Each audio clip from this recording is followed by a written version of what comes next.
Neste mês de maio, a nossa igreja celebrando o mês da família, seguimos um programa que outras igrejas também estão seguindo, sugestões, em que tem como tema geral, neste mês, famílias que influenciam a sociedade.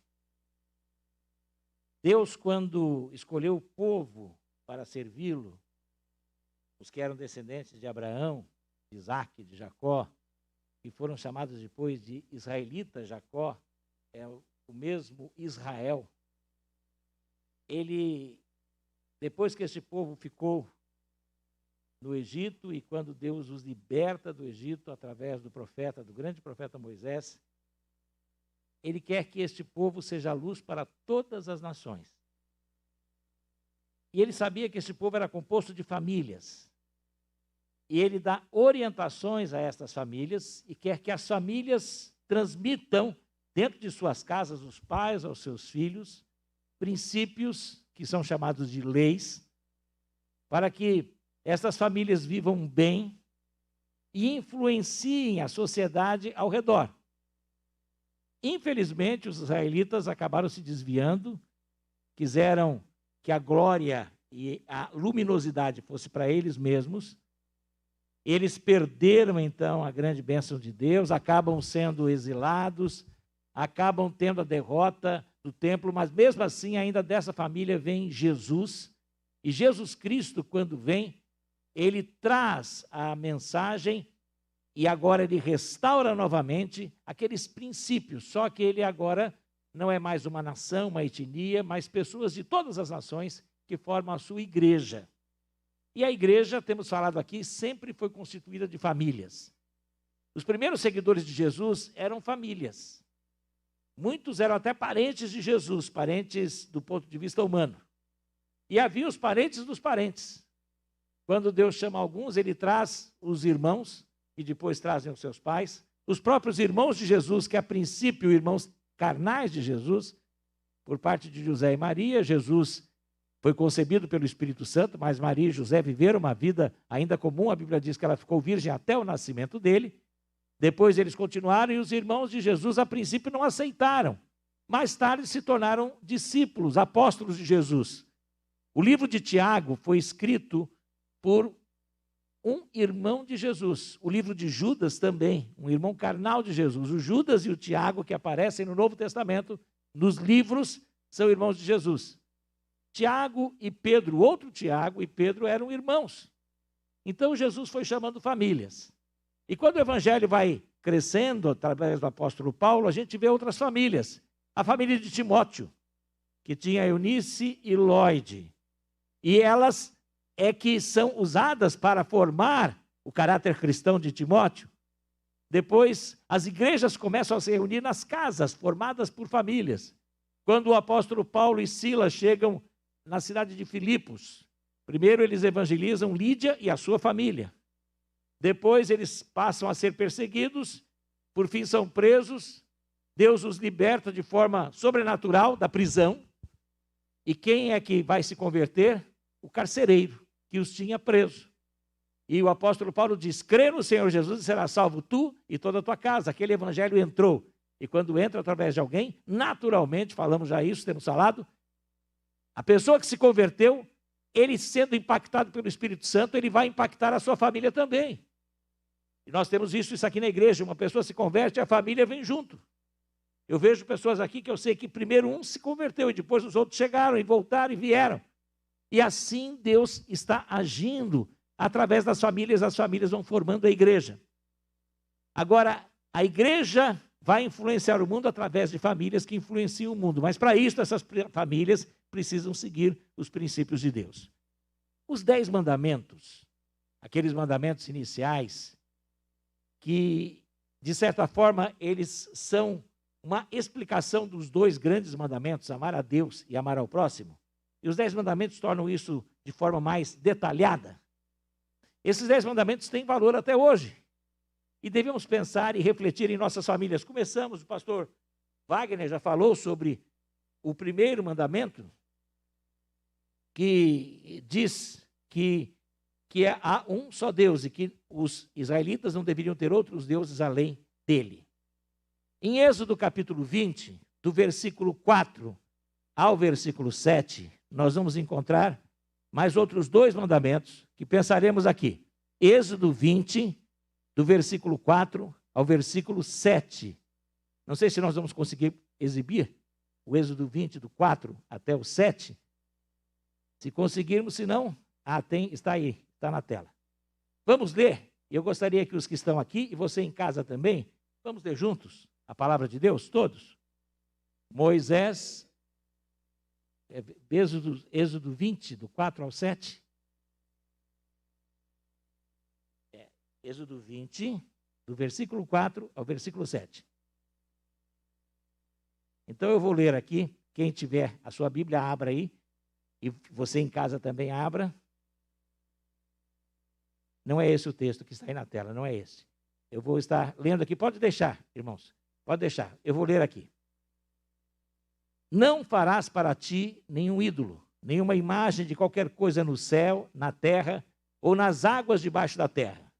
Não te prostrarás diante deles, nem lhes prestarás culto, porque eu, o Senhor, o teu Deus, sou Deus zeloso, que castiga os filhos pelos pecados de seus pais, até a 3ª e 4ª geração daqueles que me desprezam. Mas trato com bondade até 1000 gerações aos que me amam e obedecem aos meus mandamentos.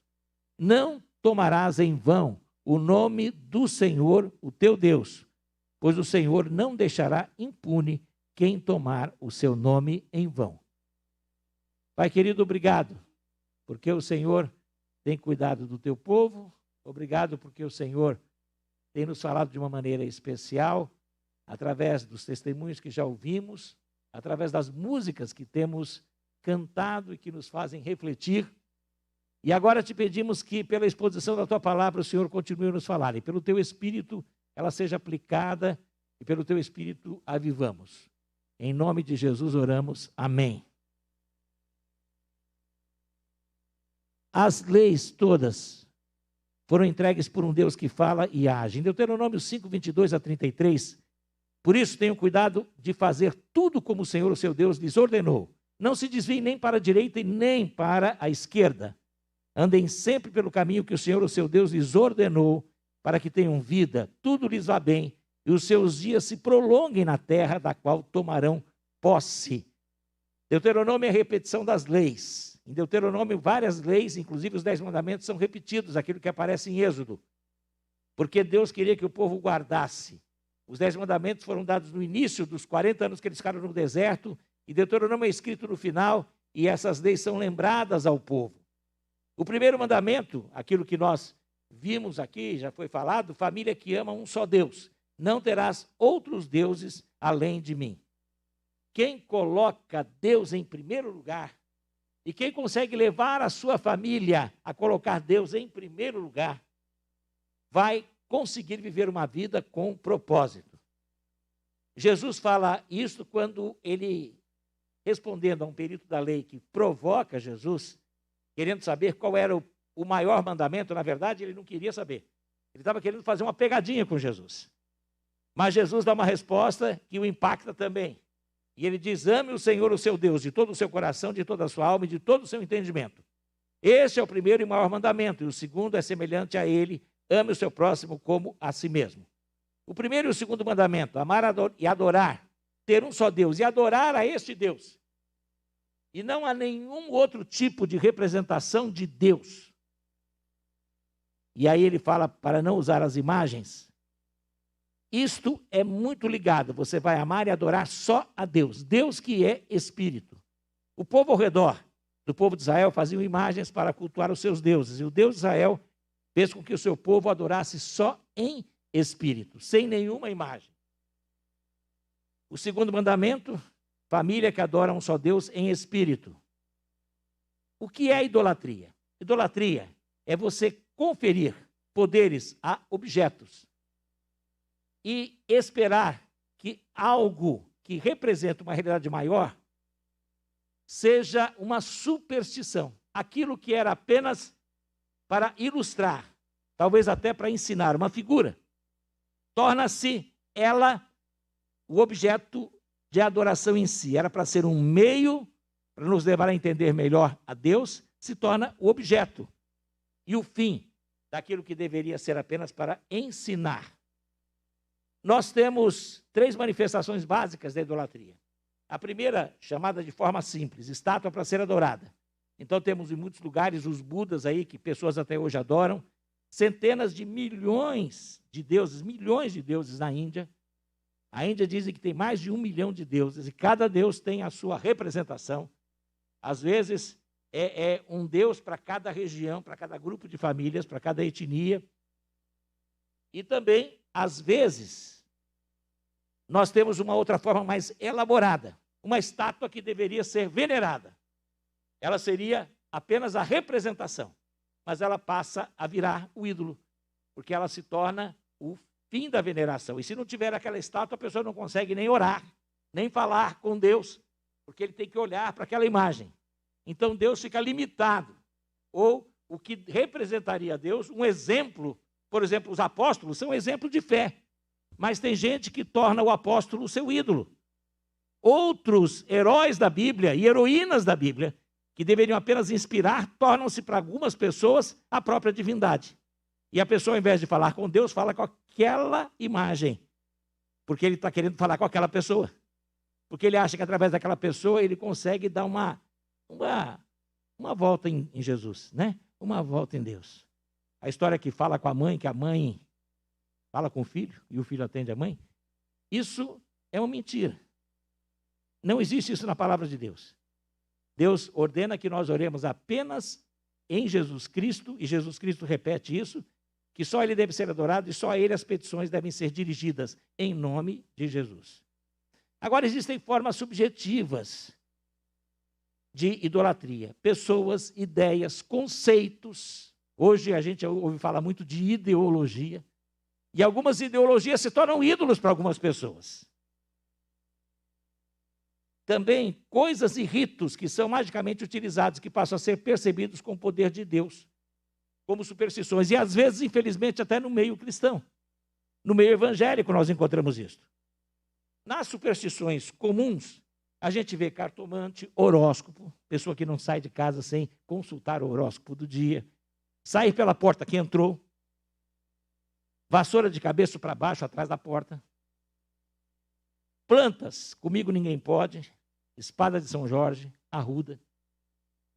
Também é um pouco mais antigo, e eu acho que muita gente começou a ver que não adianta andar com a pata de coelho para dar sorte, porque se desse sorte, o coelho não tinha perdido a pata. Também, né? Bater 3 vezes, perdão, não, é na madeira, né? 3 vezes na madeira. Tem isso também, para proteção. Não deixar gato preto passar na frente, evitar passar embaixo da escada. Eu evito passar embaixo da escada se o camarada está com uma lata de tinta pendurada, é perigoso. Mas por outro motivo não tem problema. Existem superstições chamadas cristãs, o rosário, a fita do Senhor do Bonfim, e algumas superstições evangélicas. Eu guardo até hoje a Bíblia da vovó, a Bíblia da mamãe. Porque essa Bíblia aqui, só falta dizer da sorte, mas essa Bíblia da bênção. É uma bênção meio sorte. Tem cristãos que não ficam sem a sua caixinha da promessa e consultar a promessa do dia. Existe o copo de água orado. Existe também o azeite ungido. Existe a água do Rio Jordão. Ouvi uma pessoa falar uma vez, quando ele estava fazendo propaganda do azeite, ele pegou e mostrou na televisão, esse azeite aqui de Israel. E eu vou levar lá na igreja, e você vai poder pegar o azeite. E nós poderemos dar, não importa, pode vir. É claro que não vamos dar esse litro de azeite, a gente vai diluir, ele é tão poderoso que a gente vai pingar uma gotinha no azeite comum e ele abençoa todo o azeite. Ele é um azeite ungido.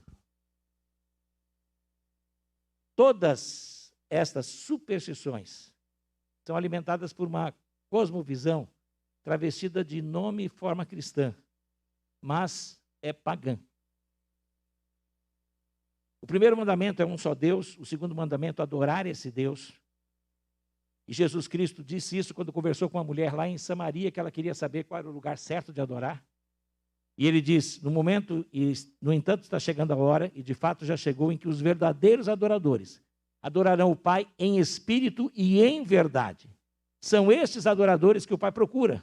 Deus é espírito, e é necessário que os seus adoradores o adorem em espírito e em verdade. Salmo 135, 15 a 18 diz: os ídolos das nações não passam de prata e ouro, feitas por mãos humanos. Têm boca, mas não podem falar. Olhos, mas não podem ver. Têm ouvidos, mas não podem escutar. Nem há respiração em sua boca. Tornem-se semelhante como eles, aqueles que os fazem, e todos os que neles confiam. E Êxodo 24, nenhuma imagem de qualquer coisa, no céu, na terra, ou nas águas debaixo da terra, céus, pássaros, estrelas, sol, lua, debaixo da terra, animais, outros homens e mulheres, águas, peixes, sereias, tantas coisas que as pessoas aí adoram. E hoje ainda fazem isso, que já era condenado há milhares de anos atrás. E continua a mesma condenação. 1 João, quando termina, uma das últimas cartas a ser escrita, ele diz: fujam da idolatria. Não fazer imagens para se inclinar ou honrar. O primeiro mandamento elimina a adoração a outros deuses. O segundo mandamento elimina ter imagens para receber honra e reverência. Porque quando você adora uma imagem, quando você se fixa numa imagem, uma irmã uma vez me perguntou: pastor, quando o senhor ora, o senhor não imagina Jesus? O senhor não fica assim pensando em Jesus? Eu falei: mas qual Jesus?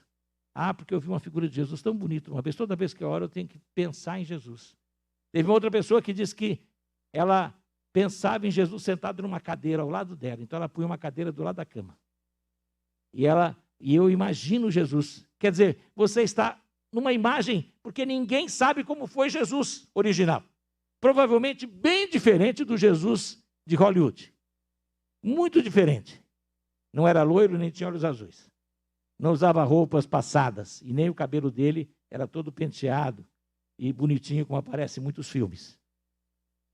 Por isso, nós temos que tomar cuidado para não estarmos, mesmo em nome de imagens cristãs, criando ídolos e limitando o poder de Deus e a verdadeira imagem de Deus. O pecado da idolatria, ele também tem o outro aspecto.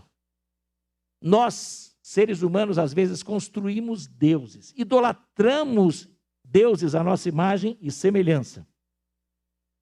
Quando nós estamos colocando coisas que se tornam ídolos para nós, o dinheiro, muitas vezes, a própria Bíblia diz, cuidado com a avareza, que é uma forma de idolatria. Quando você pensa em poder e status, isso passa a ser a razão da sua vida, lutar por isto. Bens, propriedades, acumular isto. Poder político, ambição profissional, ou estar do lado do partido do poder, ou daquilo que pode dar poder. O prazer, o lazer, que muitas vezes tira o seu horário de adoração a Deus. A família, às vezes, se torna um ídolo. O cônjuge, às vezes, se torna um ídolo. Uma irmã, depois que o marido a deixou, falou: pastor, eu fiquei abalada durante um ano. E depois eu fui descobrir que o meu marido tinha virado o meu Deus. E eu fiquei tão abalada porque, quando meu marido me abandonou, para mim, Deus tinha me abandonado. Mas eu descobri que o verdadeiro Deus nunca foi o meu marido. E o meu marido não tinha nada de divino. E às vezes nós estamos idolatrando uma pessoa. Tem pais que idolatram filhos. Hoje existe uma petolatria. Petolatria. Tem gente que está adorando os pets. Os pets estão tendo lugar na vida da pessoa. E antigamente era cachorro, hoje não é cachorro, é gato, pode ser ratinho, tartaruga. Qualquer bichinho. Que acaba tomando, porque você transfere todo o seu carinho para aquilo ali, porque é fácil, né? Você mexe o pet, briga com ele, não vai nem morder, ele morde, né? Você consegue dar um tapa e eles ficam ali. Nesse sentido, muitas coisas passam a tomar o lugar de Deus na sua vida. Por isso nós temos que nos examinarmos a nós mesmos, para ver se nós não estamos desenvolvendo alguma idolatria. É claro que, e a maioria dos que me escutam, creio, são evangélicos, já tem um relacionamento com Jesus, ou acreditam na Bíblia, provavelmente não tem outras divindades, mas eu citei algumas coisas aqui que se tornam divindades também, aquela Bíblia antiga, né? Aquela coisinha que minha mãe deixou para mim, e isso se torna um ídolo, a caixinha da promessa se torna um ídolo, cuidado com isso. Certas superstições, se eu vou naquela igreja porque a irmãzinha que ora lá tem um poder. Aquela irmãzinha se tornou o seu Deus. Eu não vou dizer que não vale a pena a gente conversar com irmãos mais experientes, de orar com irmãos, mas o poder não está no irmão. Eu já falei aqui, não existe oração poderosa, existe um Deus poderoso, que atende uma oração sincera, de um coração contrito e humilde. Pode ser que ele use alguém para aconselhar você e falar com você, mas não significa que só aquela pessoa é que é o seu canal de comunicação com Deus. Cuidado. Cuidado em fazer ídolos na sua família. Isso nós temos que ensinar aos nossos filhos também. Em uma fase da vida, os pais são ídolos para os filhos. É claro que naturalmente eles nos imitam. Até o timbre de voz das famílias é semelhante. Mas nós temos que também mostrar aos filhos que os pais podem falhar, mas temos que ser humildes o suficiente para pedir perdão a eles e explicar as nossas falhas. Mostrar que quem não falha é Deus. E ensiná-los desde o início a terem realmente Deus como o único e adorá-lo verdadeiramente em espírito e em verdade. Agora, neste sentido, nós temos que dar exemplo aos nossos filhos. Nós temos que ser exemplos para os nossos vizinhos, para os outros familiares nossos, para a nossa comunidade. Nós temos que viver com amor e fidelidade crescente para com Deus, na comunhão, na leitura da palavra, na adoração individual junto com a família. E cuidado para não ter as riquezas, o poder. Temos que adorar unicamente a Cristo, e adorá-lo é nos tornarmos cada vez mais parecidos com Ele. Tudo isso é necessário, porque nós temos que honrar o nome do Deus que nos chamou para servi-lo. Não tomarás o nome do Senhor teu Deus em vão. Isso é ligado a esse mandamento. Um mandamento é ligado ao outro. Não tomar o nome do Senhor, seu Deus, em vão, não é tão somente evitar expressões como se Deus me livre, se Deus quiser, Deus é testemunha, juro por Deus. Isso também não deve ser usado. Você não tem que jurar por ninguém. Seja a vossa palavra, sim, sim, não, não.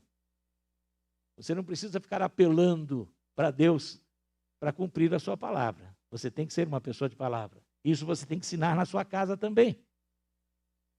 Agora, o nome de Deus em vão, que significa o caráter de Deus. Em Mateus 6:9, Jesus começa a oração, que nós chamamos de oração do Pai Nosso, como? Pai Nosso que estás nos céus. Quem souber em casa ou aqui, diga comigo a frase seguinte: santificado seja o teu nome. Deus é santo e eu tenho que santificá-lo cada vez mais, santificando Deus em minha vida. E como é isso? Separando Ele cada vez mais para ser o meu Senhor e me separando cada vez mais para Ele, crescendo em santificação. Honre o meu nome, menino. Eu ouvi um senhor falar isso para o filho dele, achei tão bonito lá no interior de Mato Grosso. Honra o meu nome, eu já falei para ele tem que honrar meu nome, pastor. Sim. E Deus pede isso de mim e de você. Quando eu ouvi aquela frase, eu pensei em Deus falando comigo, honre o meu nome. Há uma história antiga. Dizem que Alexandre o Grande, quando numa campanha, tendo invadido um país, e foi uma luta terrível, houve resistência muito forte, e muitos soldados desertaram. Alguns desses soldados foram pegos, e ele fez uma pequena corte marcial, ele tinha que dar o exemplo. E ele costumava, conforme o que tinha acontecido, executar, ali mesmo, principalmente os desertores. E pegaram e levaram para ele um jovem trêmulo, Mas ele viu aquele rapaz, ele teve simpatia e compaixão. Ele virou para aquele rapaz e falou, olha para mim. E o rapaz olhou para ele. E ele falou, qual é o seu nome? E o rapaz, tremendo, falou, meu nome é Alexandre. Ele se volta para o rapaz e fala novamente, qual é o seu nome? E o rapaz, mais trêmulo, disse, meu nome é Alexandre, Senhor. Qual é o seu nome? E o rapaz aí já todo encolhidinho, meu nome é Alexandre, Senhor. Ele puxa o rapaz, o levanta, o coloca em pé, balança ele e diz assim, ou você muda de atitude, deixa de ser covarde, ou você muda de nome. Quando eu vi essa história, eu pensei, Deus e eu. E eu fiquei pensando, imagina se Deus me pegasse e levantasse e falasse, qual é o seu nome? Eu sou o Sebastião, do quê? Filho de Deus. Filho de quem? Filho de Deus. Filho de quem? Filho de Deus. Filho de quem? Sebastião de Deus, sou eu. Ou você muda de atitude, ou muda de nome. Você diz que é filho de Deus, que é filha de Deus. Você diz que tem um lar cristão, você está honrando o nome de Deus. Se você não honra o nome de Deus, vivendo a vida digna de um cristão, de uma cristã, e isto não é mostrado aos seus filhos e às suas filhas, você está levando o nome de Deus em vão. O nome de Deus está sendo jogado no vazio. A maneira mais comum e pior de se cometer este pecado, de se quebrar este mandamento, é quando você não vive de forma digna, você que se declara filho de Deus, você que diz que é de Deus, que é de Jesus, que é cristão, um pequeno Cristo. Você está quebrando o terceiro mandamento. Você está levando o nome de Deus em vão, jogando o nome de Deus no lixo. Isso é pecado. O seu mau testemunho é pecado. Se pessoas têm olhado para você e falado, você é crente? Cuidado. O nome de Deus está sendo esculachado, jogado na lama por você. Você é responsável em honrar o nome do Deus que você diz ser filho dele, ou filha dele. Não levar o nome de Deus em vão não é só falar assim, sem querer eu falei de Deus, não. Jurar, pequei. Não. Os judeus acham que significa não escrever Deus, eles não escrevem Deus. O judeu escreve D'(us). Eles acham que é não pronunciar. Eles nem sabem como se fala o que seria o original. Yahvé, Yov, ninguém sabe direito, porque eles simplesmente não pronunciam, não escrevem, substituíram por Adonai, Senhor. Mas, na verdade, nome é caráter. O sentido de nome na Bíblia é o caráter. O nome de alguém era o caráter dele. Caráter é característica. Não levar o nome de Deus em vão é honrar o nome de Deus. E o seu caráter tem que revelar o caráter de Deus. A sua vida tem que ter as características de Jesus Cristo, você que se declara cristão ou cristã. O seu lar, a sua família, tem que revelar Jesus. Não quebremos os mandamentos. Não pequemos contra Deus. Levemos a sério e, com certeza, nós influenciaremos a nossa família influenciará a sociedade. Se Deus for o único, se nós não tivermos nenhum ídolo, mas Cristo for o centro da nossa adoração, e se estivermos honrando o nome de Deus com o nosso testemunho verdadeiramente cristão. E o Senhor abençoe a mim, abençoe a você, abençoe a sua família nesse sentido, em nome de Jesus. Amém?